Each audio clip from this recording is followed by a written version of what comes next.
Hey there, guys. All right, and welcome back to 8 Days of Warhammer Continued.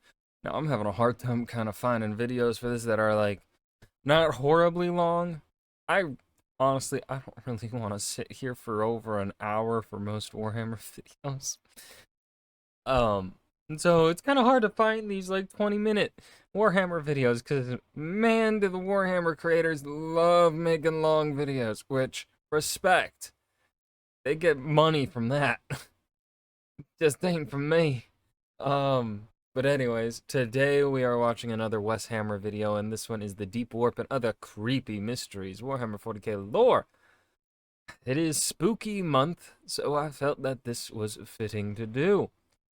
Before we dive in, make sure you go and check out the links in the description box below. I would love to join the Discord. Follow me over at Twitch, and please do go check out the two gaming channels here on YouTube. One is for edited content, and then the other is for stream bots. I almost blanked for a second.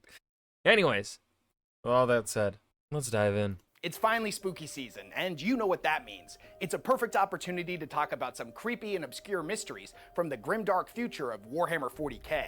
From a beloved techno-archaeologist who disappeared deep beneath the surface of Mars, leaving behind only a single clue to what happened. A deeply disturbing Vox recording of his final moments. A strange species of aliens that scientists haven't been able to explain, and although originally thought to just be void-born pests, when attacked, demonstrated some truly frightening powers. And if the accounts of one particular madman are to be believed, the secret of what these things actually are is absolutely mind-blowing. We're also going to be talking about a theory that says that everything that we think we know about the warp is wrong, and how there's an area within the Sea of Souls that even the gods themselves are afraid to go to. We're going to be talking about all that and a whole lot more, but before we dive headfirst into the grimdark, a quick shout out to this video's sponsor.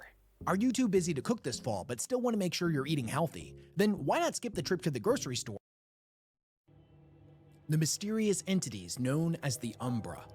The Milky Way galaxy of the 41st millennium has no shortage of strange and bizarre Xenos life forms, most of which have either gone undocumented or the study and cataloging of is only in its infancy. Amongst them, the creatures known as the Umbra are perhaps the strangest. They appear as smooth black spheres that live within the void of space and are often attracted to areas that resonate with the warp.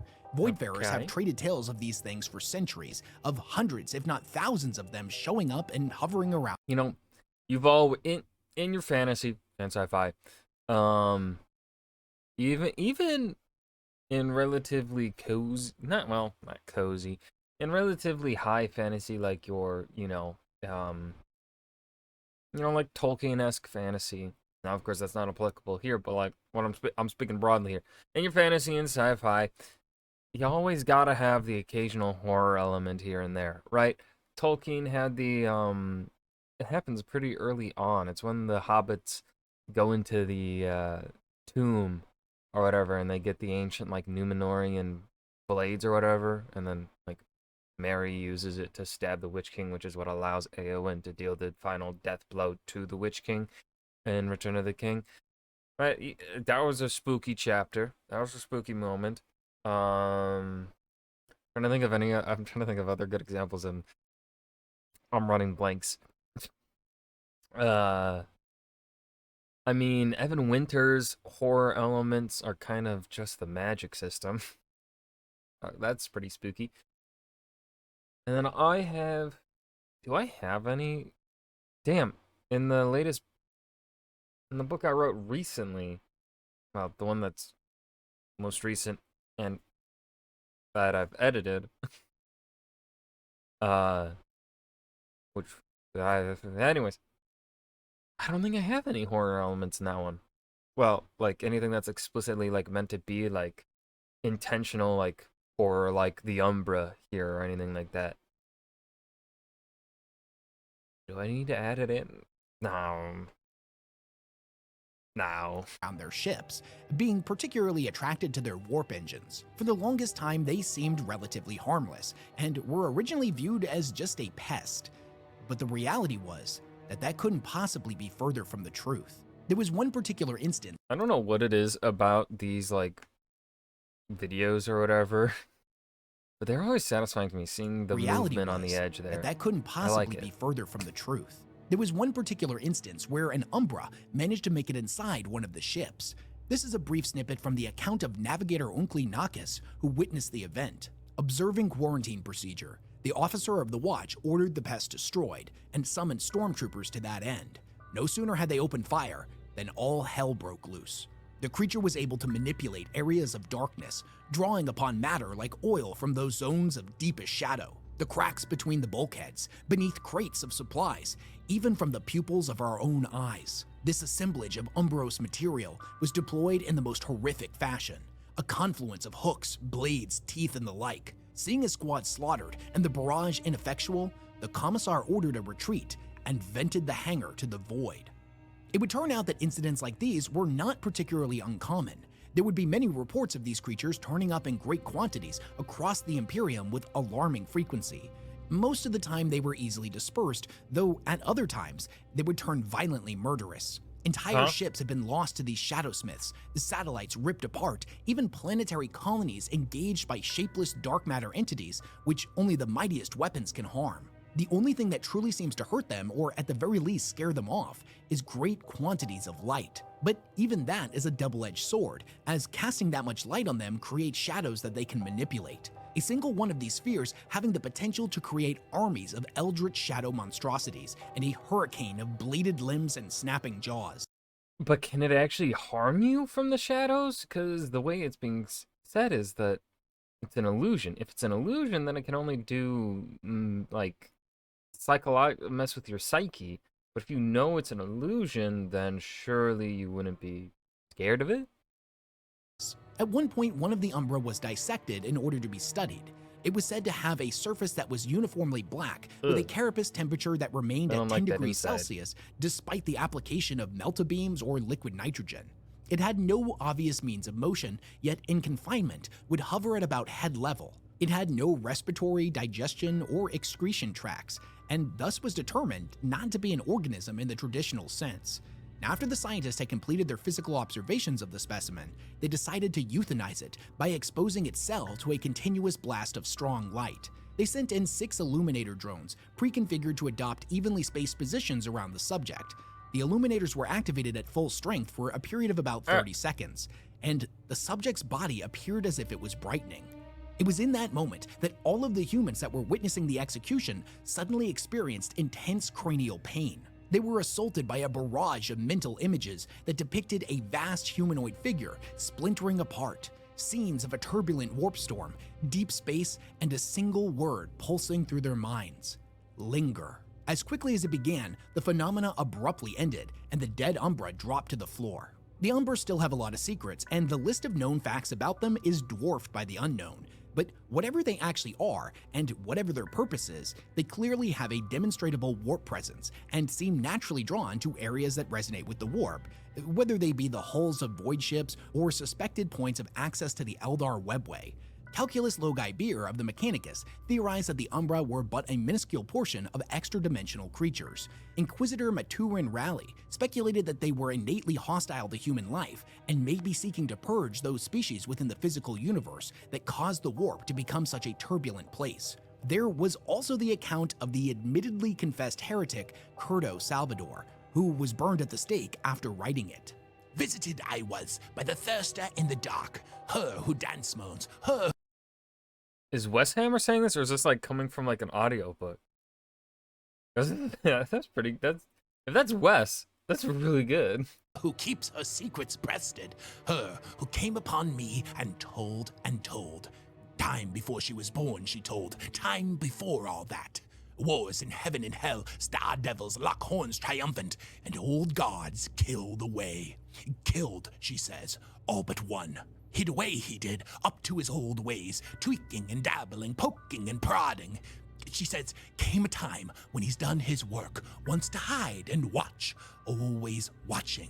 So into the warp he goes. Then she's born in the long ear's brain, see, and she laughs out loud and chops him 1,000,000 times and kicks the shards out into the cold. To linger, she says, to linger like always. If his account is to be believed, it would seem to insinuate that the Umbra are shards of a broken god, a broken old one, specifically Ka, the one worshipped by the species known as the Hrud. This old one seemingly managed to escape the fate of his species at the conclusion of the War in Heaven, before ultimately being shattered by Slaanesh during the fall of the Eldar Empire. But is this possible? Are the Umbra actually shards of an old one? Would it be possible for them to all come back together as an intact entity? Or is there something else going on here? There hasn't been a lot of information released on these guys in a long time, so it might be a mystery we unfortunately may never get an answer to. The Deep War. Man, one of the things that sucks about this, and these like questions and things like this, and obviously this is getting into the meta as to why there won't be answers, but it's what I think about, and it's what makes it a little unsatisfying to me is like, because of Warhammer's origins as a game, as a war game, where everyone just throws hands with each other, right? The purpose of Warhammer 40k and all of its factions are that you can literally play any single one and then go throw hands with any other faction, right? And there would be like an in-universe explanation as to why they are throwing hands for this battle, right? And so, because of that, Warhammer 40k cannot really progress all that much in an actual, like, story outside of, like, character moments. But the characters can't really make a big impact on the world. And, of course, that is narratively, that can be narratively satisfying for plenty of people, right? As shown by the popularity of the franchise. But, like, you know, the answers to really the Umbra probably will never come to be, because maybe the answer to it would change, right? Like, too many answers and too much progression and things would run the risk of, you know, right? They can't really tell a complete story in Warhammer 40k in the like, I guess, traditional sense of what a story is. Now, of course, the purpose of Warhammer 40k is that it is unchanging and war is always happening and yada yada yada. But like, still, there are, you know, I don't know. I'm struggling to word this. It makes sense in my head, but I cannot get the words to be spoken to I feel like explain what I'm trying to fucking express here. Warp theory. Proponents of the Deep Warp theory believe that the entirety of what we've been shown of the Immaterium so far in Warhammer 40k is nothing but the tiniest, most insignificant portion of it, and that much like how the oceans of ancient Terra were, the deeper you go into its waters, the stranger and more bizarre the entities you encounter. This is the realm of the Deep Warp, a kingdom built upon a foundation of rotting gods, the darkest, most turbulent depths of the Sea of Souls, an alien realm of psychic darkness where even demons and deities refuse to tread. To understand what the Deep Warp is— Oh, for sure. There's Warhammer 40k totally has an eldritch horror fucking part of the galaxy, for sure, or universe. We can look at a real-world phenomena that takes place in our oceans each and every day, known as a whale fall. When a whale dies, its body sinks to the ocean floor. Their corpse can often create a hyper-complex localized ecosystem that supplies substance to a variety of different deep-sea organisms. It can take years or even decades for these carrion feeders to completely devour every last inch of the massive creature, until all that remains is a lonely and forgotten skeleton, and all of these entities slink back away into the black. Proponents of the Deep Warp theory believe that much like the oceans of ancient Terra, the Sea of Souls works in a similar manner, that when a significantly powerful warp entity or great deity dies, its essence sinks deep beneath the turbulent tides into an infinite well of madness and insanity, whereupon it will be consumed by creatures so alien and bizarre, it's impossible to even attempt to describe them. There are some who like to point to the existence of the Well of Eternity as evidence that the Deep Warp is in fact real. It is said to be a vast receptacle of knowledge and arcane power, the center of all reality, the place where time and space originated and ended, a place that even the Chaos Gods are afraid to go to. The concept Man, black holes are so trippy to look at. the warp is not just a stagnant realm of infinite energy in every direction and has distinct areas to it, some vastly more dangerous, turbulent, or unknowable than others, is an idea that was commonplace amongst the Thousand Sons of the Great Crusade era.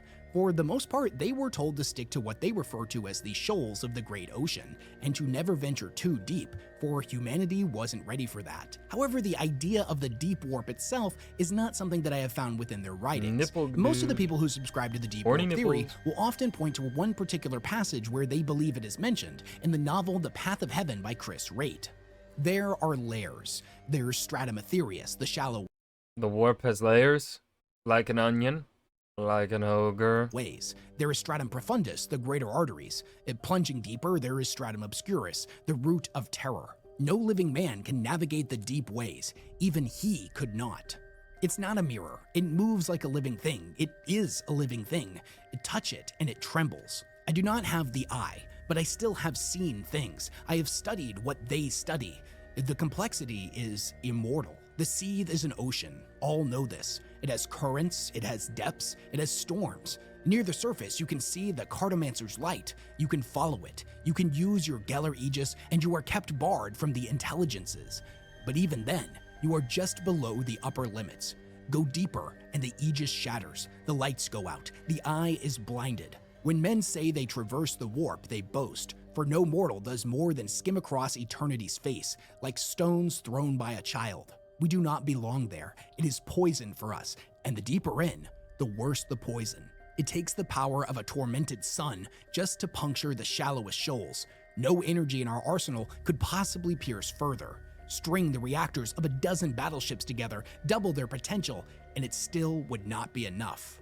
Although there does seem to be some evidence to support the existence of what we would consider to be the deep warp, it's important to remember that it's mostly just fan speculation. This is just a theory. There's just not enough concrete evidence to point to other than a few key conversations in certain novels. The idea of the deep warp is something that I would love Games Workshop to explore a bit more in the future, but I hope they never give us too many definitive answers. It would just kind of ruin the whole cosmic horror vibe this theory has going on. The mysterious disappearance of Arkhan land. The earliest mention that we have of the famous techno-archaeologist Arkhan Land comes from an old White Dwarf article where it was revealed that Damn. That's old. he discovered the STC fragments that contained the blueprints for the Hold on, let's look at those prices. $5 US. How thick was it, though? Is it just like a standard comic size? I don't know comic prices, so actually I'm very bad at Land Raiders, meaning that, yes, the Land Raiders are named as such due to the man that discovered them. He was always just this obscure background character that no one really knew anything about, and just kind of served as a fun fact to know about Land Raiders. But that would all change in the Horus Heresy novel line, as he was a prominent character in several of the books and really came into his own. A lot of Warhammer fans, myself included, think he's an absolute treasured smart boy. I genuinely find him hilarious and charming. One of my absolute favorite inventions of his is a pet cyborg monkey. Now, monkeys have been extinct on Terra for tens of thousands of years, so he had to go off of their fossil records in order to recreate them. And he gave it a scorpion tail, because that's kind of what it looks like if you've just got bones to work with. When questioned about this by another individual who pointed out that their tail was probably prehensile and used to hang from branches, Arkhan Land said that that was absolutely ridiculous. What purpose would that serve? Monkeys were clearly deranged and venomous predators. I f***ing love this dude. However, Arkhan Land unfortunately suffers from the same fate that a lot of 40k characters do, wherein originally they're just a little bit of background fluff, and then they become characters in their own right in the later novels. But that very first mention that we got of him didn't just tell us who he was, it told us how he died. As a techno-archaeologist, Land had dedicated his life to scouring the catacombs and tech vaults beneath the surface of Mars in order to recover fragments of STCs and pieces of ancient lost archaeotech from the Dark Age of technology. It was because of his efforts that the Imperium has access to some of their greatest technology. At one point, he led a 3-year expedition into the Liberius Ominous, which is an ancient underground library the size of a continent that stretches underneath the surface of Mars. Nice. It was here that he discovered not only the blueprints for the Land Raider pattern main battle tank, but also a universal land engine that would later become the basis of the Onager Dooncrawler, and patterns for anti-gravitic plates that would be utilized in the construction of land speeders, again named after him. In addition to this, he was able to map a region of the catacombs the size of a small nation. Now, despite his efforts, the vast library still had many secrets left to be uncovered. It was, however, years later, after the conclusion of the Horus Heresy, that Land would lead his fated second expedition into the library. He was never seen again, and only a single record of the expedition was ever uncovered. It consisted of a Vox diary wherein Land's panicked voice could be heard speaking about his team, how they were being picked off one by some unknown entity that was lurking in the darkness. I can't put into words just how dangerous of a place Mars actually is. There are all forms of mutants, rogue AIs, and unfathomable blasphemous machines that roam out in the wastes. And we can only imagine what ancient, unspeakable horrors dwell beneath its dunes. It's worth bearing in mind for comparison that Mars is indeed the planet where the Catan known as the Void Dragon is buried. I personally don't believe the Void Dragon had anything to do with this disappearance, as the Mechanicum book makes it pretty clear that it's contained. But it is worth mentioning as it sets a pretty dangerous precedent for all manner of horrifying entities of impossible power running loose beneath Mars's red sands. What ultimately killed Land and his crew is subject to limitless debate. Many speculate that it was some type of predator, while others claim it was a psychic entity, or perhaps even a sentient virus. Whatever the case may be, whatever ultimately is lurking deep in the dark, perhaps it is simply proof that the secrets of the dark age of technology are best left to the shadows of mystery and prehistory. What is written on the Terminus Decree? The Terminus Decree is one of the most sacred and mysterious relics in the entirety of the Imperium's history. It is said that at any given point in time, only a single person alive knows of it, and that each and every one of those individuals was a Supreme Grand Master of the Grey Knights chapter of Space Marines. It is locked away within the Chamber of Purity on Titan, inside of the tomb of Malkador the Sigillite, and is comprised of a single box with instructions stating that it should only be opened when the death of humanity is at hand, when the clock finally strikes midnight and the long war comes to an end. Now, what exactly the Terminus Decree is still remains a mystery. I mean, technically, there could be anything inside of that box. Some believe that it contains an artifact of great and terrible power. Well, something tells me that the word terminus probably means termination, or terminate, or to terminate. And based on the track record of the Grey Knights and how they are pretty much willing to kill everything, including humans, I would say it's probably a galactic, something that makes a lot of death. That can summon a force beyond comprehension that will single-handedly destroy all of mankind's enemies, while others speculate that it is a I think, based on that it's tied to the Grey Knights, it will eliminate everything. Device capable of purging the warp itself of all demonic influence. And most of these rumors center around it bringing salvation to mankind and paving the way forward for a new golden age. While these theories are certainly optimistic, as something that is severely lacking in the grim darkness of the far future, I'm not entirely convinced. And that's for a couple of reasons. The first is that if it truly was a device that would bring about the salvation of humanity, why wouldn't they have used it yet? Yep. Secondly, Terminus literally means the end, and the sigil that is inscribed upon the box can only be found in one other location in the galaxy, the Golden Throne. This has led many to speculate that it contains instructions for shutting down the Golden Throne, thus allowing the Emperor to end his long vigil and finally be allowed to die. The more hopeful interpret this as that since the Emperor is a perpetual, he would be reborn, rising up to push back the darkness and lead humanity into the future once more. But there are a lot of unknowns when it comes to the Emperor's perpetualness. Not all perpetuals are the same. Sometimes they respawn in only a short period of time in the exact same location, and other times they pop up somewhere else in the galaxy. It could take seconds, minutes, years, decades, or even centuries. With this information in mind, shutting down the Golden Throne could be an apocalyptic scenario. The Astronomicon would fail, cutting off all communication and warp travel. The Emperor would die, thus bringing down his protective psychic barriers around the Soul. Now, I'm going to stick with my theory that it's just purely using the fact that it is tied to the Grey Knights and what the Grey Knights tend to do when they deal with the Xenos and whatnot.